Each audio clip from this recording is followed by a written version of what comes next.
Kalau tarung beksi ini kan sebenarnya pengembangan dari kita nih tarung beksi aliran Kong Haji Hasbullah.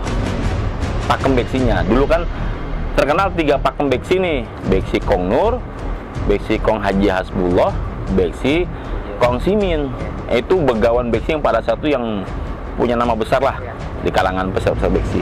Nah 3 itu. Nah kalau tarung beksi, pakemnya di mana larinya? Pakemnya di Kong Haji Hasbullah.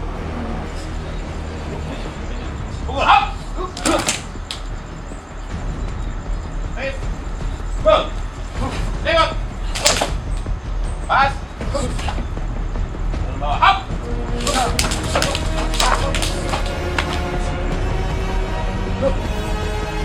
Hap. Hap. Belakang. Hap. Pas. Masuk. Hap.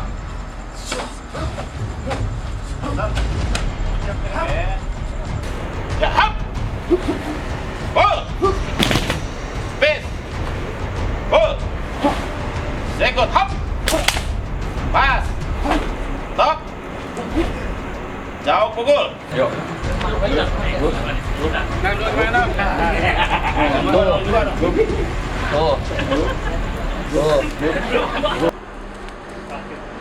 Saya Bapak Sabenu Masir, alhamdulillah sampai hari ini masih sehat. Nah, beliau masih punya kelompok latihan beksi namanya Beksi Tradisional Haji Hasbullah. Sebagai identitas bahwa yang coba dijaga sama guru saya, Bapak Sabenu Masir itu beksi yang memang yang didapat murni dari Kong Haji Hasbullah.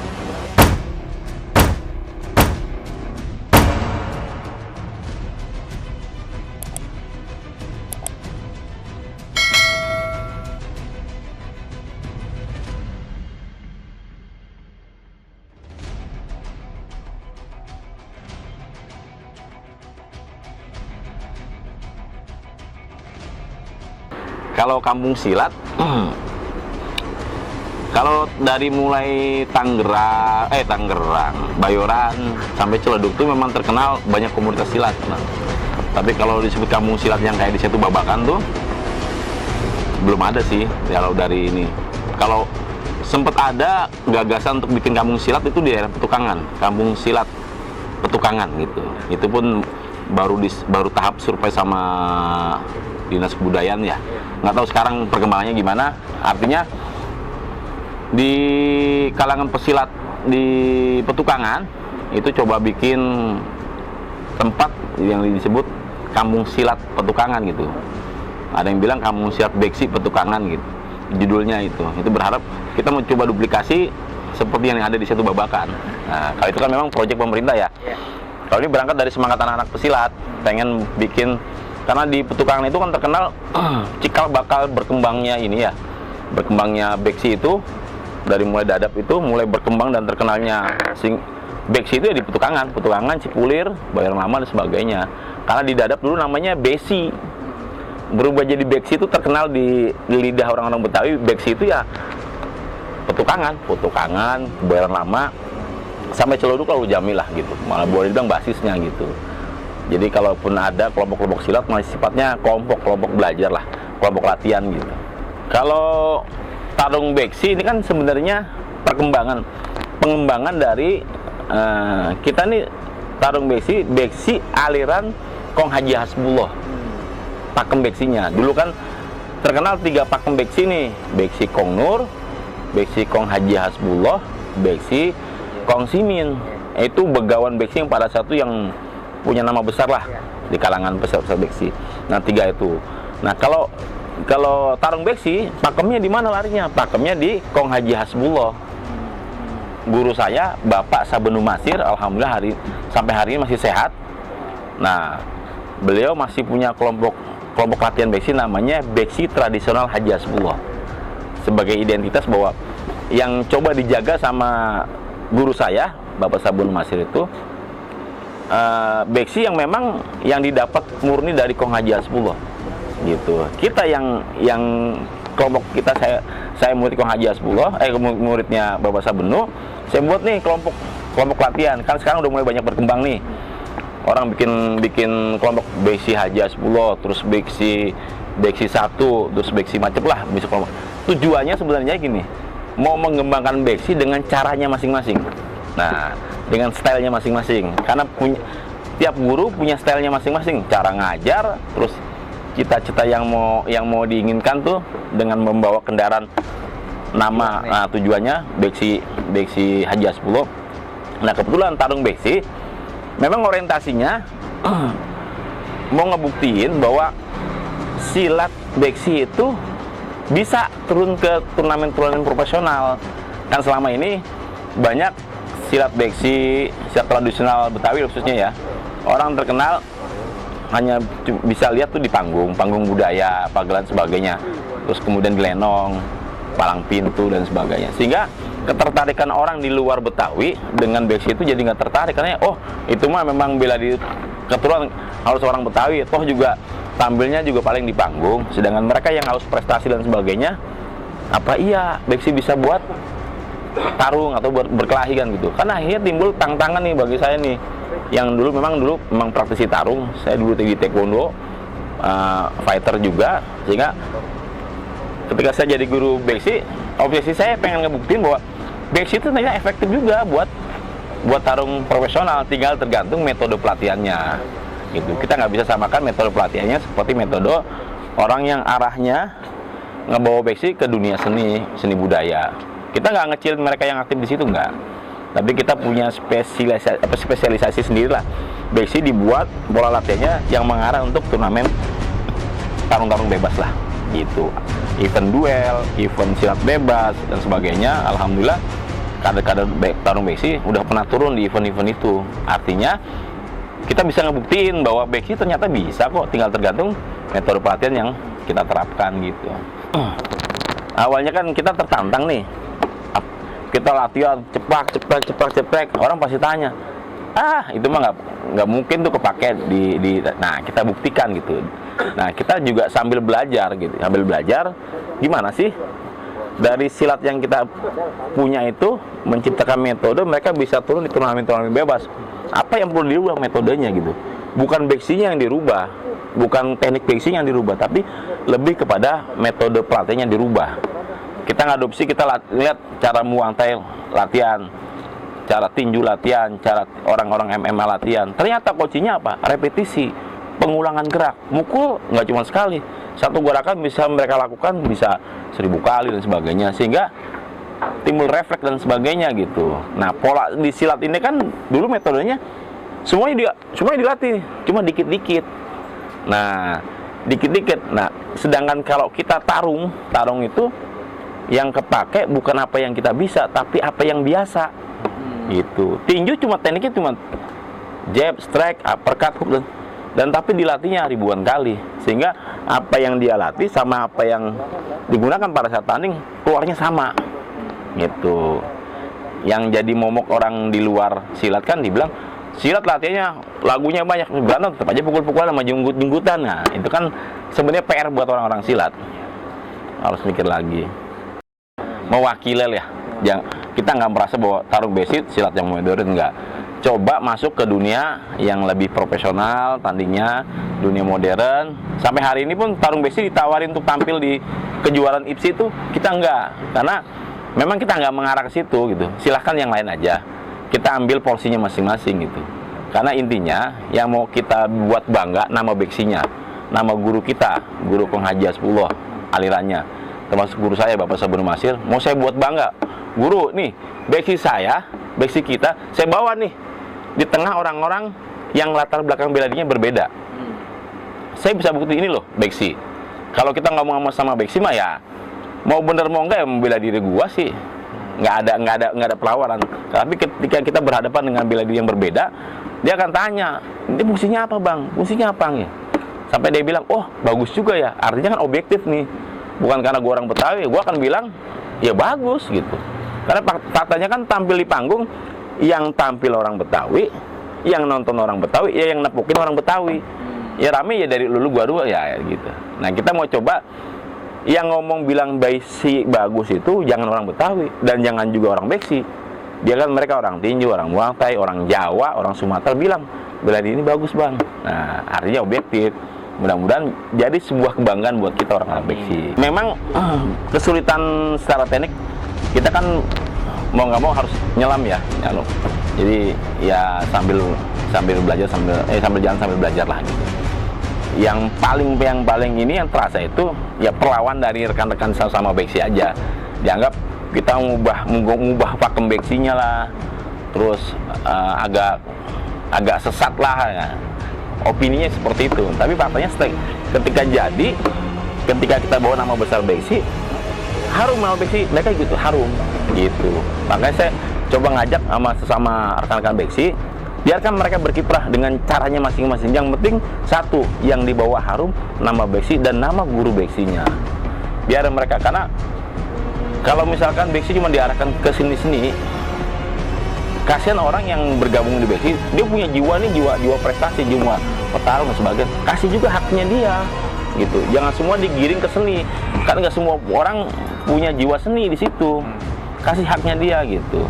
Yang mau seni, ya silakan dong, silakan gitu. Dia mau tampil palang pintu, dia mau bikin sanggar, nggak apa-apa. Jangan, tapi berikan juga hak untuk orang-orang yang memang karakternya keras, pengen belajar beksi, ujungnya, bos saya mau tanding, kasih ajarin. Berikan haknya. Jadi beksi itu bukan buat seni aja gitu. Kalau bicara standar prestasi ya, misalnya prestasi untuk skala nasional sih ya kita masih kalah lah sampai memang udah settle di situ ya, udah kayak orang MMA. Tapi target kita sebenarnya bukan prestasi puncak ya. Jadi kita cuma ngebuktiin bahwa teknik kita nih memang bagus gitu ya. Diakui karena pernah kita terjun di kejuaraan Muay Thai, kita kirim 7 dapat medali gitu kan. Itu ada kebanggaan bahwa oh ternyata teknik yang kita punya efektif juga. Terus saya serahkan selanjutnya, silakan kalian kalau mau berprestasi silakan tampil. Nah, di murid kita juga ada yang juara silat bebas, Kavi itu silat bebas kedua di juara. Terus banyak event sih sebenarnya. Nah, karena posisinya saya ini pelatihnya secara regenerasi, secara konsep belum nular habis ke anak buah, ya masih saya pandu terus gitu. Jadi kalau saya total harus ngajarin satu atlet untuk terjun ke sana, ya yang rusak kaderisasi yang di bawah saya ini. Jadi akhirnya saya cuma titip sama mereka nih, tekniknya begini. Kalau mau kembangkan silakan. Nah, ada tempat latihan yang kita sediakan, metodenya seperti yang udah kita jalankan, silakan. Kalau yang mau terjun ke prestasi gitu, ada sebagian yang udah pada turun ke sana gitu. Kalau umur sih ya, kalau petarung tuh sebenarnya gitu, dari umur 17, 30 tuh sebenarnya udah 30, 35 tuh udah terhitung udah agak riskan lah. Fisik masih oke ya, tapi speed kadang-kadang suka kurang. Karena speed masih tinggi, powernya udah enggak. Idealnya 30 ke bawah lah, 17 ke atas. Oh gini, kalau basic kan pukulannya begini nih, ya. Artinya pukulan defense, pukulan bertahan. Dan kalau kita tetap bertahan dengan pukulan ini, kita masuk ke dunia silat bebas, nggak mau ngubah metodologinya, nggak akan ketemu, karena kita terbentur dengan regulasi yang diwajibkan sama pihak penyelenggara. Kalau kita cuma nunggu doang kan nggak menarik buat mereka. Mereka istilahnya buat event itu ya berharap ada antusias dari masyarakat untuk nonton event itu kan, sehingga diwajibkan harus bisa pukulan strike seperti tinju. Karena untuk memulai pertarungan harus dimulai dengan mau nyerang, pukul, dan selebihnya pas masuk silakan pakai teknik basic. Basic kan terkenal bela diri jarak dekat ya. Nah di situ selesaikan dengan teknik basicnya. Jadi nggak memulai untuk memukul, tapi dia bereaksi ketika dipukul. Gitu. Itu kalau konsep dasar basicnya. Tapi kalau kita turun ke turnamen silat bebas, sudah mulai kita menyesuaikan. Kita belajar tendangannya untuk standar mereka. Walaupun kita tendangannya nggak nyampe pala, nggak cukup dari pinggul ke bawah. Kita habisin posisi kaki itu ya, itu yang kita latih. Termasuk tangan kita ini dilatih, ajak mereka benturan, itu ciri khas beksi juga. Kita ajak bentur, kita sikut ini, gitu. Cuma yang nggak ada di beksi itu kan, kalau untuk itu namanya silat bebas atau yang bebas itu mukul yang begini. Nah, kalau yang begininya kan itu kepake, banyak kepake dan bisa dibuktikan. Cuma kan kita harus dilengkapi. Jadi mereka yang latihan mau buat silat tarung bebas wajib punya pukulan standarnya boxing. Kalau saya tanya anak, lu kenapa sih jadi tertarik sama beksi? Ya ada mindset yang berbeda aja gitu. Kita nggak gampang bentar-bentar, wah lu kualat tuh, wah lu sesat tuh aliran tuh, wah ini nggak boleh, ini kualat, ini apa gitu. Sebenarnya jangan begitu juga gitu. Karena bela diri kan pada akhirnya berjalannya waktu akan berevolusi. Saya bilang kita ini diajarkan sama guru kita almarhum Kong Haji Asfullah. Kong Haji Asfullah itu berevolusi. Karena buktinya apa? Ya nyatanya beksi Kong Haji Asfullah dengan beksi Lee Cheng Ok asal muatan orang bilang asal beksi dari mana sih? Dari Lee Cheng Ok. Sepakat ya? Bahwa pongkolnya Lee Cheng Ok. Nah, terus dari Lee Cheng Ok turun Ki Marhali. Dari Ki Marhali turun ke Haji Ghazali. Dari Haji Ghazali turun ke Kong Haji Asfullah. Secara sanad itu nggak putus. Tapi pada saat disandingkan beksi Kong Haji Asfullah dengan beksinya Lee Cheng Ok itu beda banget. Nah, terus lantas kalau orang bilang siapa beksi yang asli, masa kita bilang beksi Kong Haji Asfullah nggak asli? Karena berbeda dengan Lee Cheng Ok? Nggak juga. Karena beksi Kong Haji Asfullah itu berevolusi. Dapat dari ini. Karena kalau saya lihat dari perkembangan para tokoh-tokoh beksinya itu, ternyata beksi itu berkembang berbeda, tinggal tergantung karakter gurunya. Karakter gurunya, style gurunya, obsesi gurunya, dia mau bawa dia punya mainan, punya ciri khas apa gitu. Dan itu saya terinspirasi dengan Kong Haji Asfullah. Karena saya mana saya latih gini, kalian jangan nepuk dada, gua murid Kong Haji Asfullah, lu ngebanggain guru lu. Jangan, lu bikin bangga guru lu. Jangan model gini, dulu Kong gua mau jawara, lu nya apa? Cumpret, lacung kampret. Jangan, mental generasi jangan mental generasi kayak gitu. Diajarkan lu harus bisa bikin guru lu tuh bangga.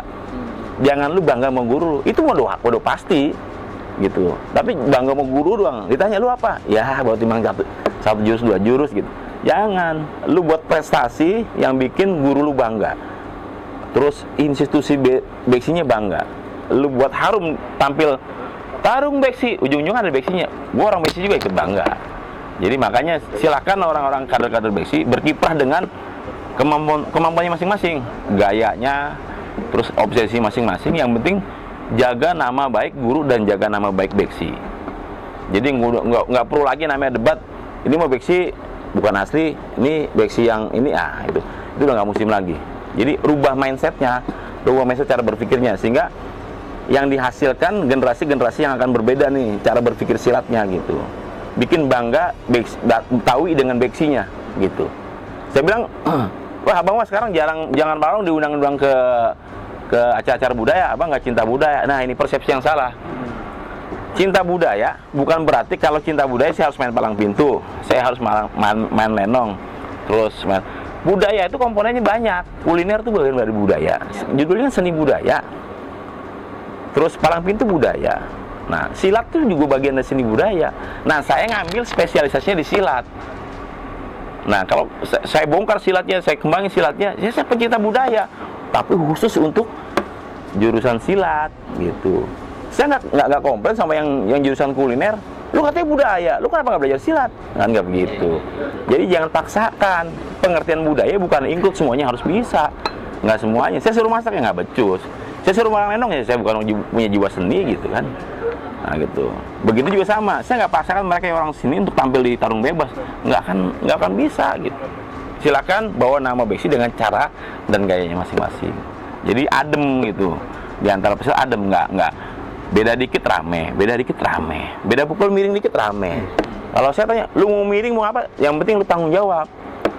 Ada manfaatnya nggak tuh pukulan? Mau mukulnya miring mau apa? Kalau sekali miring kita pukul orang jatuh, ya nggak apa-apa, bener. Jadi jangan karena style pukulannya udah bilang salah. Yang bener begini bang.